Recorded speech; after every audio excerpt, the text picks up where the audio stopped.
Sreethu evict ആയതപ്പോൾ confirm ആണോ എന്നുള്ള രീതിയിലൊക്കെ ഒരുപാട് പേര് ചോദിക്കുന്നുണ്ടായിരുന്നു. നിങ്ങൾക്കപ്പോൾ ഹോട്ട്സ്റ്റാർ വോട്ടിങ്ങിൽ പോയി നോക്കിയാൽ കാണാൻ സാധിക്കുന്നതാണ്. ശ്രീതുവിന്റെ പേര് അതിൽ നിന്ന് റിമൂവ് ചെയ്തിട്ടുണ്ട്. ശ്രീതുവിന്റെ പേര് ഇപ്പൊ അതിൽ കാണാൻ സാധിക്കുന്നില്ല. അപ്പൊ ഇന്നലെ നൈറ്റ് ആണ് എവിഷൻ നടന്നിട്ടുള്ളത്, മിഡ് നൈറ്റ് എവിഷൻ ആണ് നടന്നിട്ടുള്ളത്.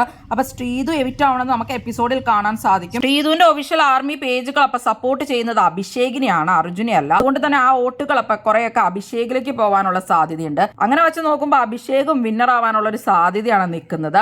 അപ്പൊ 4 പേരിലുമാണ് മെയിൻ മത്സരം നടക്കുന്നത്. അർജുൻ, ജിൻഡോ, അഭിഷേക്, ജാസ്മിൻ, ഇതിൽ ആരായിരിക്കും വിന്നർ ആവുന്നതെന്ന് അതുകൊണ്ട് പറയാൻ പറ്റില്ല. പക്ഷേ എന്തായാലും 5ാം സ്ഥാനത്ത് തന്നെയായിരിക്കും. പ്രാവശ്യത്തെ വിന്നർ ശരിക്കും പറഞ്ഞാൽ അൺപ്രഡിക്റ്റബിൾ ആയിരിക്കുകയാണ് എല്ലാം കൊണ്ടും. ആരും ഇന്നൊരു എവിഷനെ പറ്റി ഡിസ്കസ് ചെയ്യുന്ന കാര്യങ്ങളോ ഒന്നും തന്നെ കണ്ടില്ല. മിഡ് നൈറ്റ് എവിഷൻ ഒന്നും പ്രതീക്ഷിച്ചല്ല ഇരിക്കുന്നത്. ശ്രീതു പോകുമ്പോൾ ഏറ്റവും കൂടുതൽ വിഷമിക്കുന്നത് അർജുൻ തന്നെയായിരിക്കും. അടുത്ത ദിവസം തന്നെ റീ എൻട്രി ചെയ്യും ശ്രീതു. ഇവരൊന്നിച്ച് ഫിനാലേക്ക് ഇടുന്ന ഡ്രസ്സും കാര്യങ്ങളൊക്കെ ഡിസ്കസ് ചെയ്യുന്നുണ്ടായിരുന്നു. എന്തായാലും അങ്ങനെ ശ്രീതുവിന് ടോപ്പ് 5 എത്താൻ സാധിച്ചില്ല. കഴിഞ്ഞ ടൈമിൽ സിജോയുടെ കൂടെ ലാസ്റ്റ് എവിഷനിൽ നിന്നപ്പോൾ ശ്രീതു ആയിരിക്കും പുറത്തു പോകുന്നതെന്ന ഒരു ധാരണ ശ്രീതുവിനുണ്ടായിരുന്നു. എന്തായാലും ഇന്ന് അങ്ങനെ മിഡ് നൈറ്റ് എവിഷനിലൂടെ ശ്രീതു പുറത്തായിരിക്കുകയാണ്.